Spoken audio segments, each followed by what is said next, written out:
What's up, everybody, and welcome back to the Bridging the Gap podcast. It's been a little hot minute. Things have been busy for me, and it's been absolutely fantastic.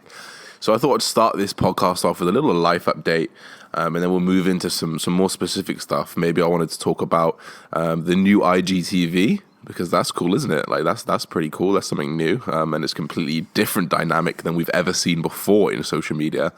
So I'm pretty hyped about it, and I'll tell you why later on in this podcast. I then want to talk about a new sponsorship that I have, I'm now working with a company called Love Hemp UK, and they have a huge range of CBD oils, and it's something that I will go further into later on in the podcast.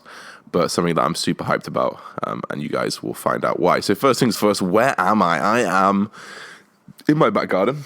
Once again, the sun is out. It's been a beautiful week. What a summer we've had, guys. Anyone in the UK listening to this, what a fucking summer. I honestly don't remember the last time we had a summer like this, and we've got sun all week, and we're not even halfway through the summer yet, so absolutely amazing. I'm enjoying the weather, enjoying the sun, enjoying attempting to get a tan and trying not to get burnt. Obviously, being a redhead, a little bit more difficult trying not to get burnt, but it's working, and we're making it work.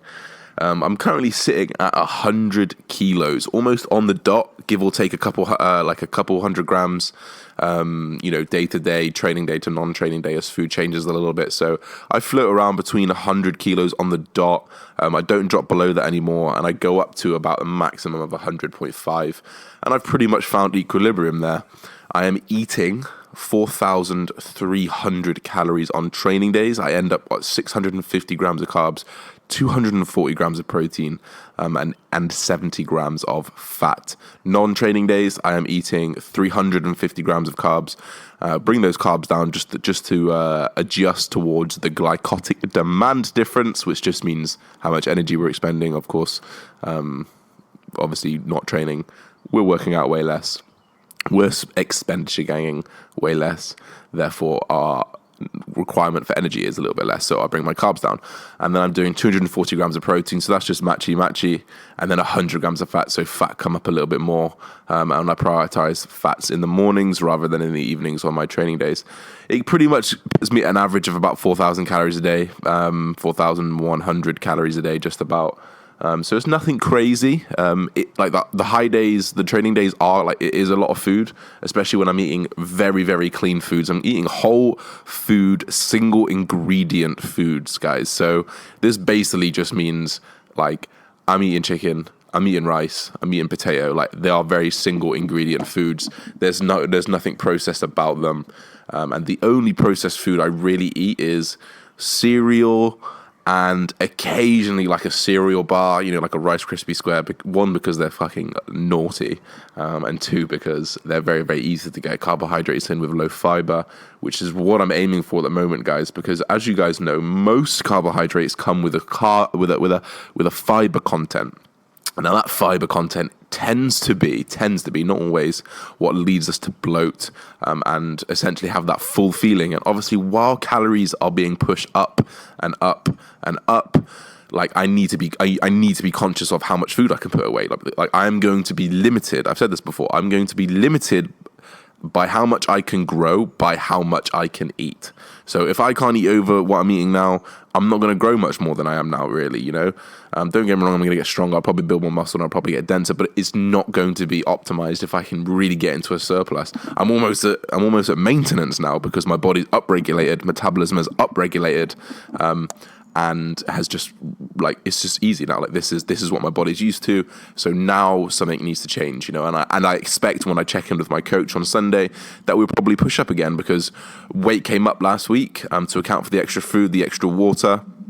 Body finds equilibrium, body understands that there's more food coming in, so it starts to deal with food a little bit better, and then you find an equilibrium of kind of holding water versus not holding water, glycogen fullness versus non-glycogen fullness, and your body just finds that equilibrium. It always will find that equilibrium, and I'm at that equilibrium now, and I'm waking up very consistent weights after the initial jump up. So guys, whenever you make a change to your diet, I think this goes especially for women, and any of you guys, any of the girls out there who struggle to put food up, and that's a big problem. Worrying that if you put food up, you're going to gain weight and basically the scale just dictating like how you feel. And I understand that. I've been there, and I'm hopefully I won't go there again, but I've been there, so I feel like I understand it. And whenever I saw that weight go up when I was in a deficit, I was like, oh fuck, here we go. I've put on some more body fat. Guys, scientifically, you can't do that. However, if you're in a surplus and you struggle to put your calories up, I've got a few friends that do this, and they don't like the thought of putting on weight, but actually they probably won't put on weight if you put your calories up a little bit. We're talking like 10 to 20 grams of carbs. What's actually going to happen is you're going to put 10 to 20 grams extra into your diet. You are then going to hold nearly 100 to 200 grams of extra water, extra cellular water. Why? Because for every gram of carb, you hold 4 grams of water. So if you put your carbohydrates up by 20 grams, we times that by 4, and you get 80. So you can have an extra. So you can have the extra 20 grams of carbs. So you're already going to add 20 grams to your body weight because you're eating an extra 20 grams of carbs. So you can ignore that, and then you can add an extra 80 grams. So in total, you can add an extra 100 grams initially straight away to your body weight. So if you're 70 kilos on the dot, and you change your calories, odds are you will be 70 point, and nothing else changes. You have the exact same day. Odds are you'll be 70.1 or thereabouts the following day.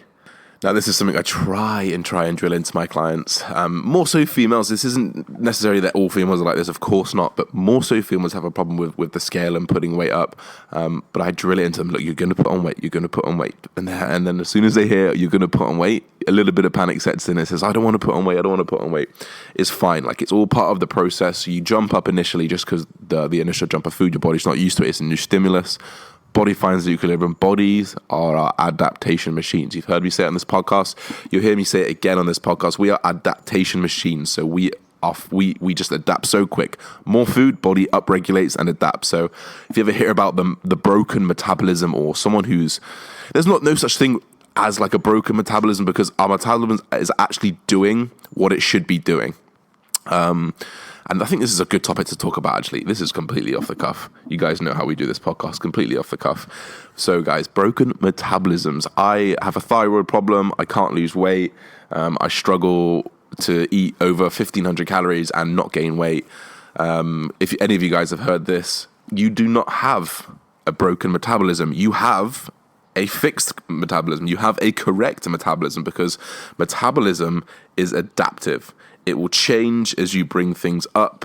It will change as you bring things down. There is a reason why when we contest prep that we need to pull calories out and we need to put cardio up, because our body down regulates to that maintenance, whatever, that calorie input, that calorie balance. We down regulate to that, and it then becomes our maintenance. And then we pull again a little bit down, and then that becomes our maintenance. We pull a little bit down. So we're constantly going into a deficit, down regulating to maintenance, and then we're trying to keep into a deficit as we go. So actually our metabolism is doing our job. If you are consistently eating 1,300 calories a day and doing loads and loads of exercise, your body is going to get used to it very, very quickly, which is why we do increments. And this is what leads to the broken metabolism hypothesis. Actually, I'll say theory, because we can disprove theories. And the way to counteract this, so if you are out there, you're struggling to eat over, you're less than 2,000 calories if you're a guy, you're less than 1,500 calories if you're a girl, and you're doing that every day, you're doing a shitload of cardio, you're training your ass off, you feel like shit, and you don't know where to go because you want to lose some body fat, this is what you should be doing. You need to slowly increase your calories. Now, you might gain weight for the first 2 months, and that's fine, because that just needs to happen. You need to focus on getting strong, progressing in the gym, slowly bringing your cardio. If you're doing shitloads of cardio, you need to slowly bring that out, because we know that cardio is not directly aiding us in muscle building.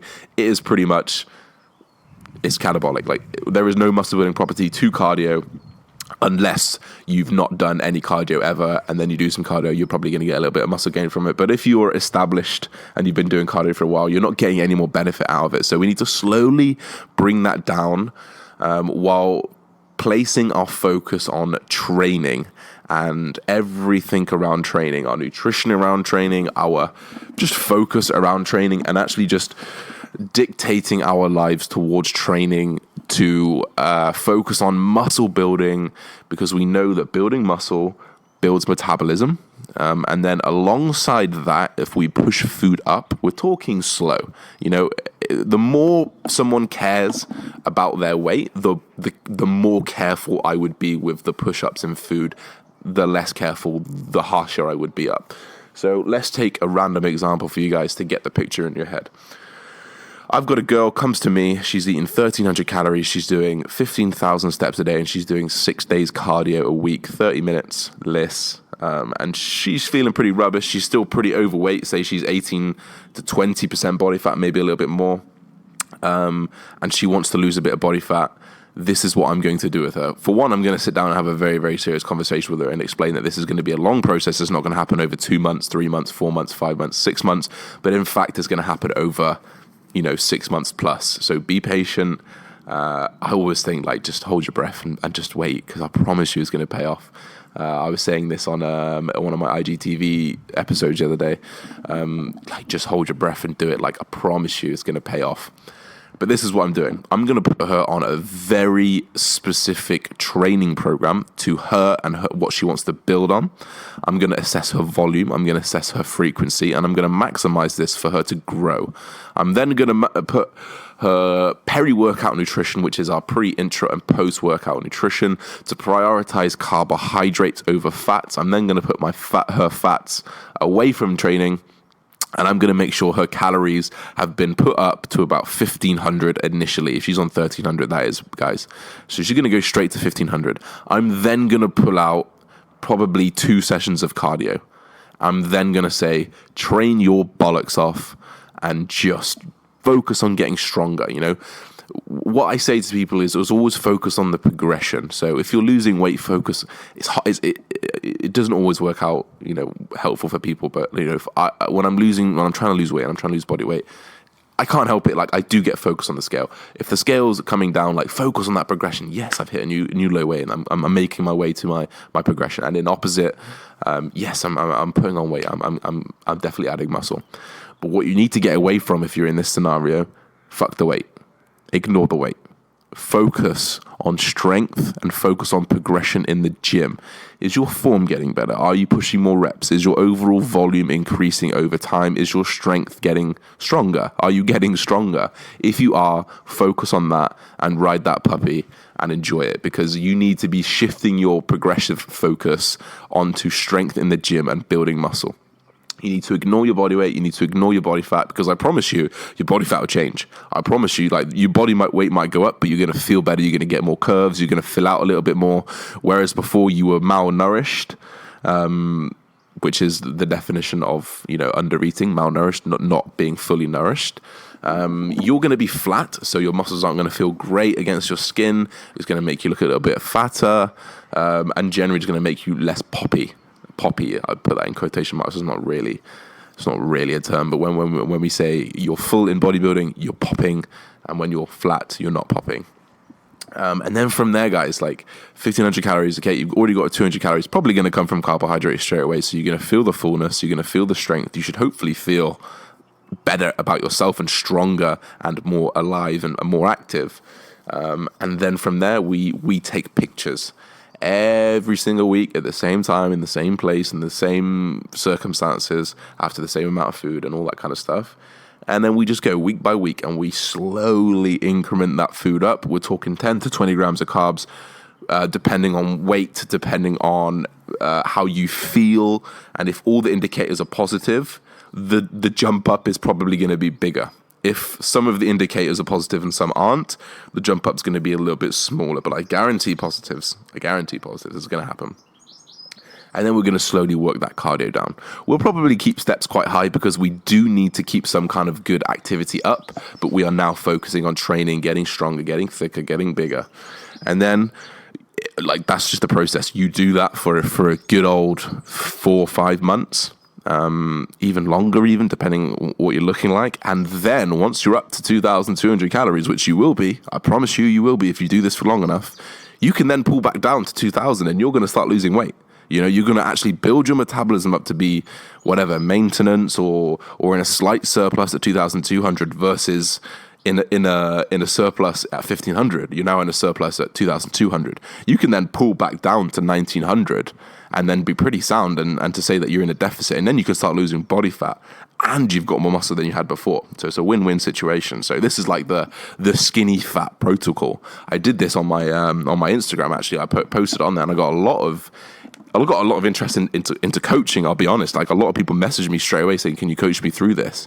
And quite frankly, like, you need the dedication to do it. It's going to be hard. It's going to be patient. It's going to mess with your head. It's going to fuck with your head. Like, you're gaining weight and you want to lose weight. Like, so it's very, very difficult. But once you get your head around that fact, it's a win-win situation, and I think that anyone can do it. I honestly think that anyone can do it. I think that's my rant over about metabolism and where I'm at. I started that off with, this is my update. That quickly changed very, very quickly. So then, guys, IGTV. What are your thoughts? I would love to know if you guys ever have any thoughts, which I'm sure you do.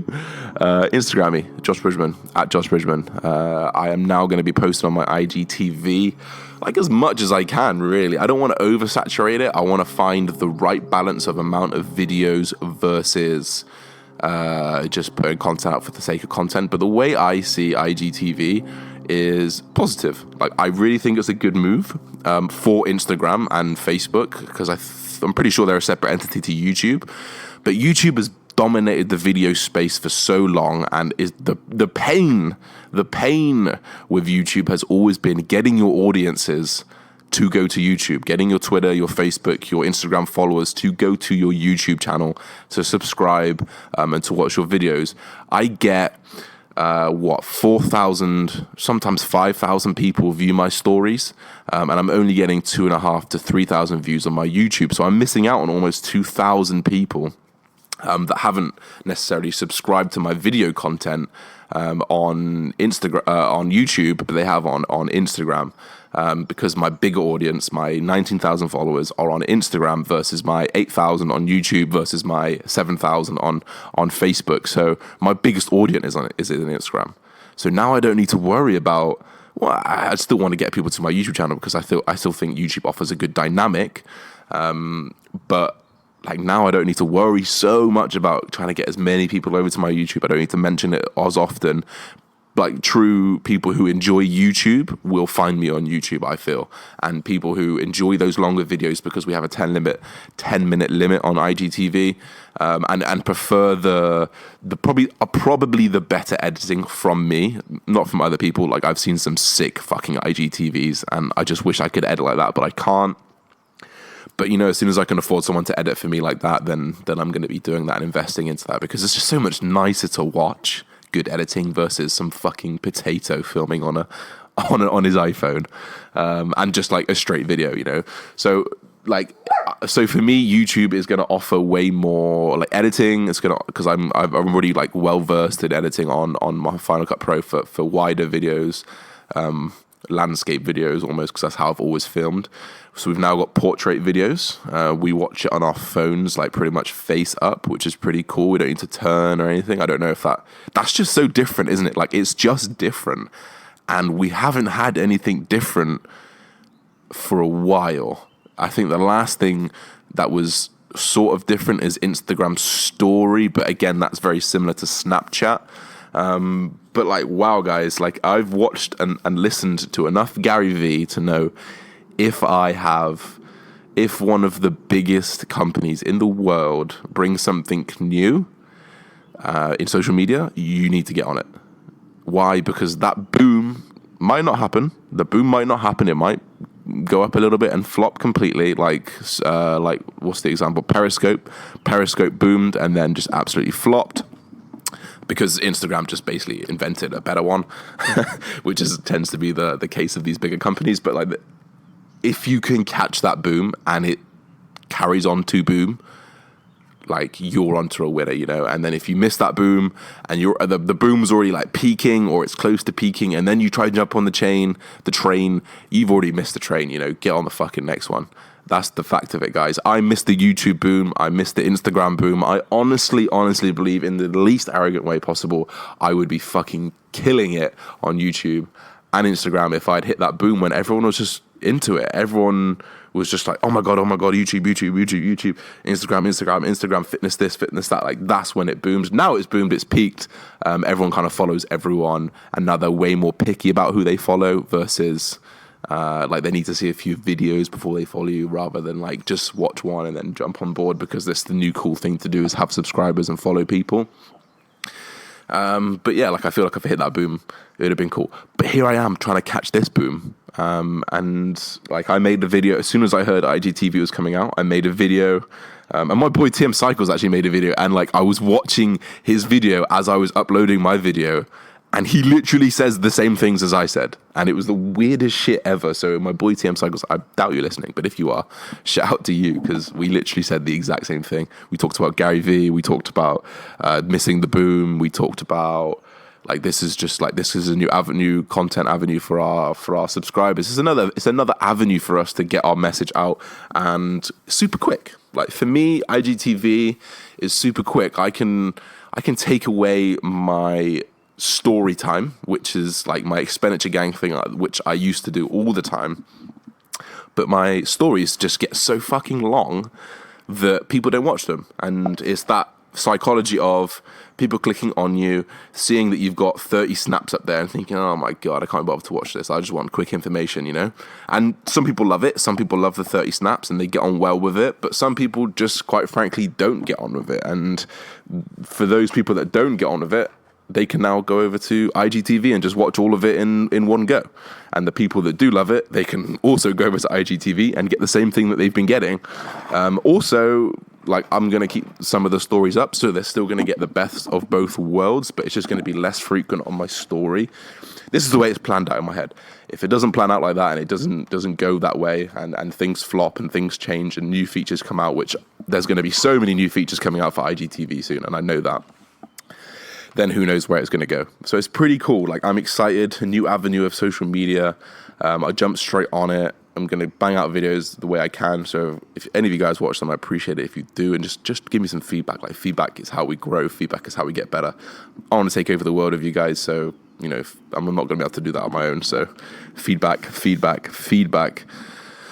But, you know, Instagram, absolute giant killers. They've kind of wrote off Snapchat. Now they're going for YouTube, maybe. Who knows? Like, this could take off. So many people have bigger audiences on Instagram. It just saves them so much fucking time. You know, it saves them so much time. Even like Guzman, who started YouTube first and then did Instagram after, he has more Instagram followers than he does YouTube subscribers. So and like, he gets more views on his Instagram snaps. I think he gets like 500,000 or something than he does on his YouTube videos. He gets more views on his snaps than he does on his on his YouTube. So if he starts making these IGTV and the fucking quality that he can produce, and we know that he can produce, it could be massive. Could be huge. So if you're a content creator out there and you listen to this, get on board. Don't forget the hate. Oh, it's new. I'm not interested. They've changed it again. Change is good, guys. Change is good. Embrace the fucking change. If it doesn't work, they will change it. Like, they are smarter than us. They've got more people than us, more brains than us. They've got more money than us. If it doesn't work, they'll change it. But get on board while you can. And that's my advice for you right now. And if it flops, then don't blame me. Moving on to CBD and my new sponsorship. So, Love Hemp UK are a CBD oils company. They provide CBD, which is cannabidiol. Sorry, that took me a fucking while. And it is the non-psychoactive of the cannabis plant. You guys know I'm an advocate of the psychoactive part, but I've also been a massive advocate of the non-psychoactive part. Now, let me go into Josh's story time. Once upon a time, about 3 years ago, when me and my stoner friends were trying to think of multi-billion-dollar business ideas, we thought of a drink, and we wanted to mix CBD into the drink, and we spent about 10 grand, 15 grand between us on trying to get this drink sorted, and no one would fucking do it. No one would do it because it's on the borderline of illegal. No, it's fucking not. It's legal. Like, we have the biggest hemp farms in the world here, like 7 of the biggest hemp farms in the world here. producing CBD every single day. CBD products were already on the market, but very, very scarcely, and very non-medicinally, which is funny because now they are being prescribed medicinally. And we wanted to just get into that space, and we spent so much money, so much time and effort trying to get this drink sorted. And we did actually get a prototype with CBD in it and hemp in it, but it wasn't to like the quality that we wanted. It didn't have the amount of CBD in it because of a few legislations. And now, like we essentially stopped that eventually, and it all kind of fell apart. I got too busy. Another guy got too busy, and then the other two guys are still actually in the business, but they're doing something different now. So I've known about CBD for absolutely years, probably 5-6 years, and I've known about the benefits, and I've read all the science about it, and I've been fascinated with it ever since. And fun story, I was at Body Power. I walk around and I see these people with hemp water, and I'm like, what the fuck? Like, we actually have the name patented hemp water. We have that. But this company is called Love Hemp Water. We had hemp water. We have the name hemp water, which is crazy. I'm not even I hope they don't listen to this, but maybe I can just sell that to them. So we have the name hemp water, and I saw this. I'm like, what's going on here? And I look at the back, and they've actually adhered to the things that we had to adhere to. So really, like, there's not loads of CBD in it. It's like a little minimal bit that's probably not going to make a difference. But I saw that and I was like, that's fucking crazy. I can't believe it. So I went over to the stand. I looked around the products, and it was CBD everything: sprays, gummy bears, drops under the tongue, tablets. And I just saw that at Body Power, and I'm like, whoa, this is in the fitness industry now. Like, this is into my industry. This is amazing, because I've been preaching this stuff for absolutely ages now. CBD has been shown to reduce anxiety. It's been shown to reduce inflammation in the body. It's been known to fight cancer cells, and it's been known to really help with a wide plethora of like medicinal problems, and it only now, since the legality of cannabis in the States and the medicinal use being decriminalized all over the world, that we started to really look into these medicinal properties of CBD and THC combined and separate, and people are getting on board because it's working. It's really fucking working. We have an endocannabinoid system. We have a system that is designed to process and deliberate THC, CBD, any kind of cannabis product in our body. We are born with it. How fucking mental is that? So, we spend all our life not adhering to that endocannabinoid system, and now with the THC and the CBD becoming bigger, we are starting to do that, and people are feeling the difference, guys. I've been giving my mum a dose of CBD for the past 6 weeks. She has honestly changed as a person.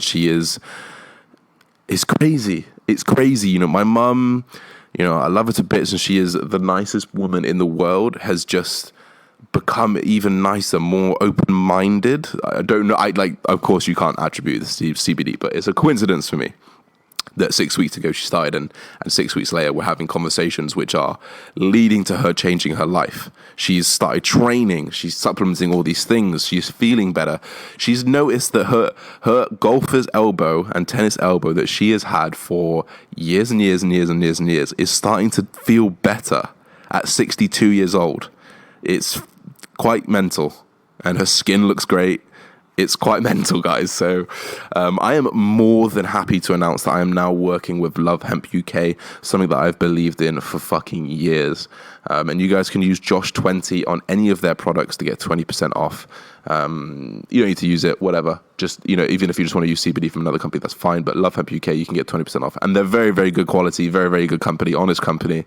And they honestly came with me with a great deal, which I would have taken way less. So I'm very, very happy about that.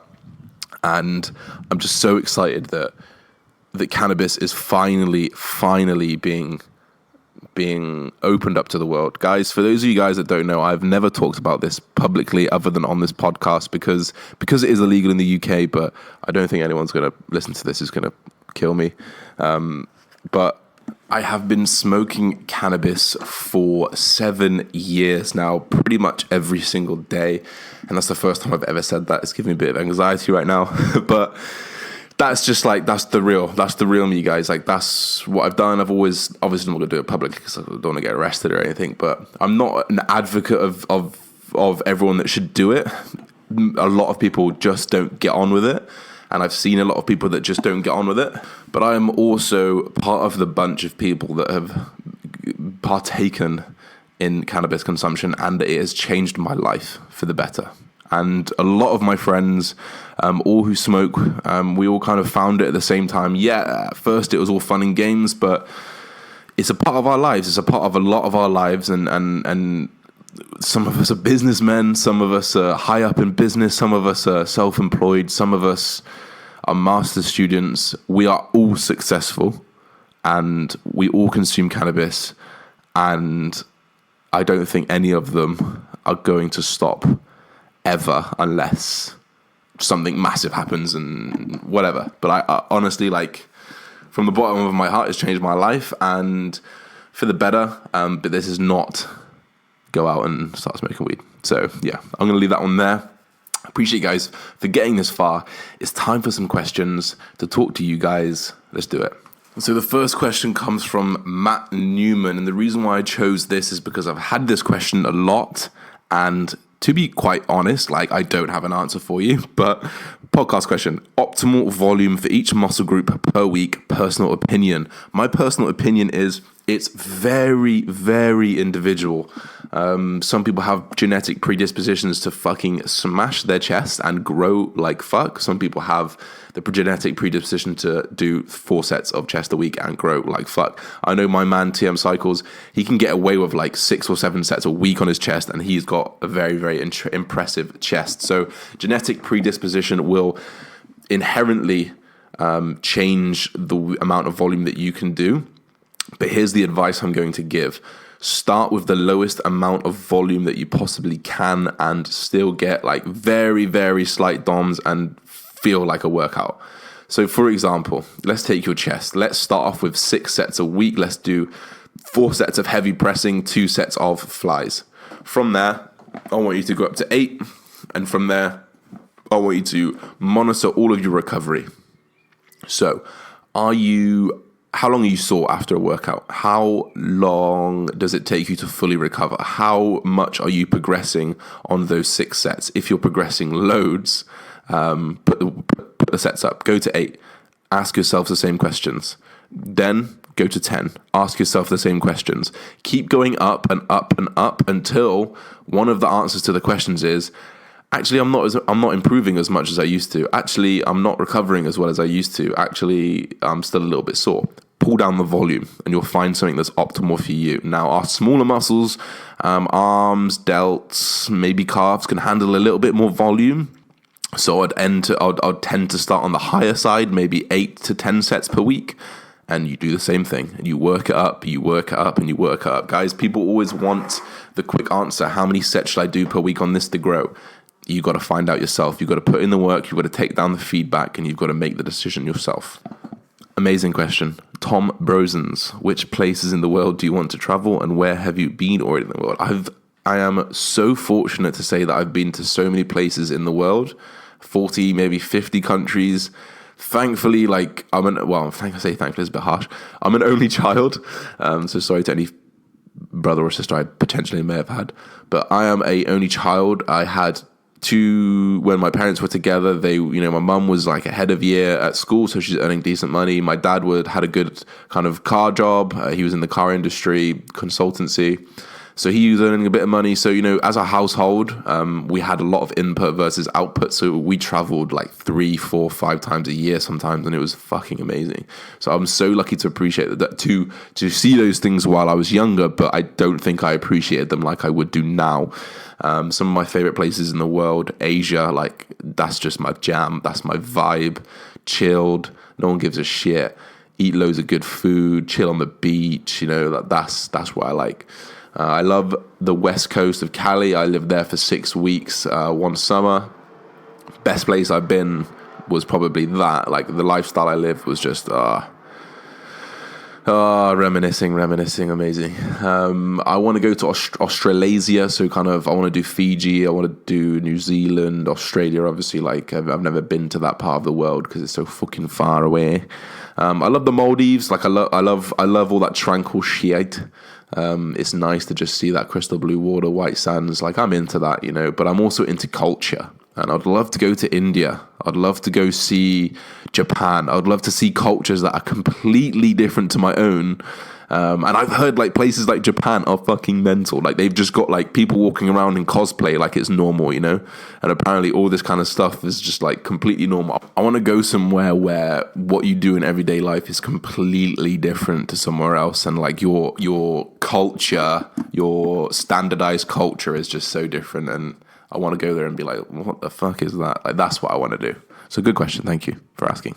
Finally, Team REG Fit, Team Reg Fit, basically asking about my protein requirements. What are protein requirements post-workout? He's not talking about across the day. He's talking about post-workout because I mentioned that I don't have fats along with my carbohydrates post-workout just because I want to utilize one at a time. But what about protein? So with protein, the most optimal thing for me is to split protein across the day. And we're talking like 40 grams of protein, maybe 4 or 5 times a day. The reason is we do have a maximal absorption rate of protein. I can't remember off the top of my head. I think it's about 50 grams maybe. Like the bigger you are, the more you can absorb essentially. So if you over-consume protein in one meal, you're probably just going to use the amount that you need, and then you're just going to get rid of the rest. So optimally, I think you should be splitting protein across the day at regular intervals. However, if we do talk calorie-wise, it's not going to make a heller amount of difference. But I would be conscious of it just because regular feeds of protein have been shown to have a little bit of benefit. It's not going to make a big deal. It's not going to make a big deal. I changed my mind. It's not going to make a big deal, but I would do things optimally if it was me. So. And I imagine most people are having over 4 meals a day. So you're already splitting your protein into 3 or 4 meals. So you're probably going to be fine regardless. So I think that leads up to a nice little finish. We got a little bit of fitness in there as well as everything else. So I hope you guys enjoyed this one. I enjoyed talking as always. See you soon. Thanks for joining the Bridgman podcast. Peace, everybody. Hope you have a good day.